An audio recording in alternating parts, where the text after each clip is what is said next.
Look at those flowers growing out of the top of my head. Well, they're lovely, but they don't look real good coming out of the top of my head. But I think I know why I move my head so much, because I'm constantly moving my leg. And this is not a good thing. So,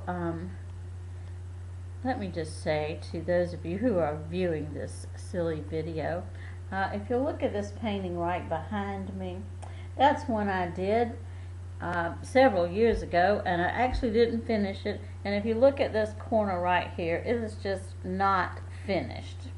Well, when I posted it on the internet, I was able to use my Photoshop paintbrush, and I just completed it, and it looked really good, so I just left it like that. But I failed to come back and finish this corner of the painting. So at some point I'm probably going to do that, and then I'm going to share it with you. And that's all a part of what I want to do here with these videos.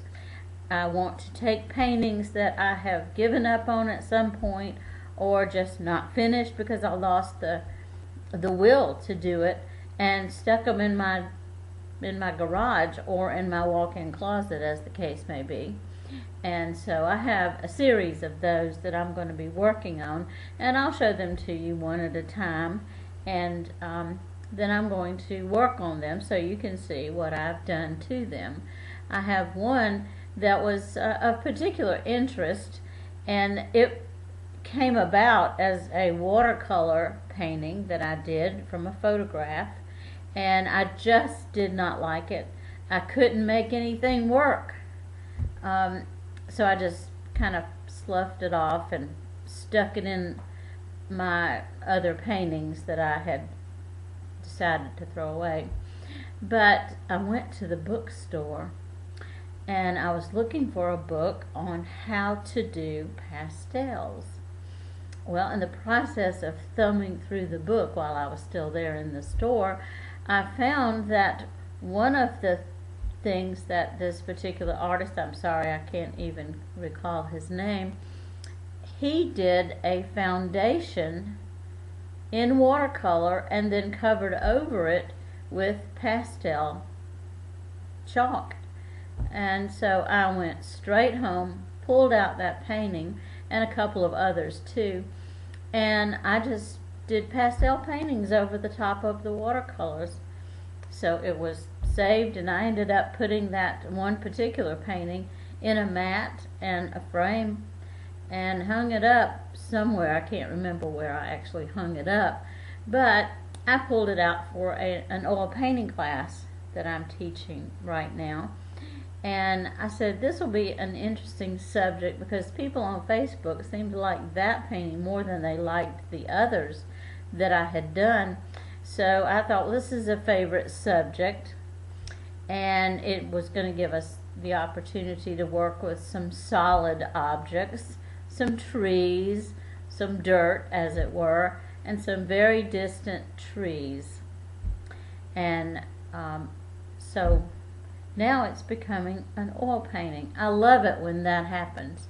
When I was in college, when I would have a good idea for something, I would do a particular design, and then I would use it. It might be in a photograph, then I would do it as a batik. One in particular became a print.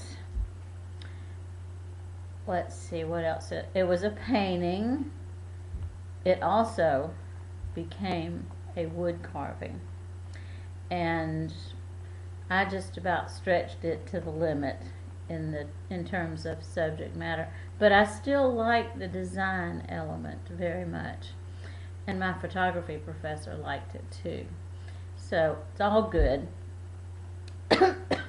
Excuse me. So I have several of those kinds of things that I want to share with you, and one in particular, well, actually there's more than one. There are actually 3 particular paintings that I just never was happy with, because I could not seem to make my distant trees look as if they were in the distance.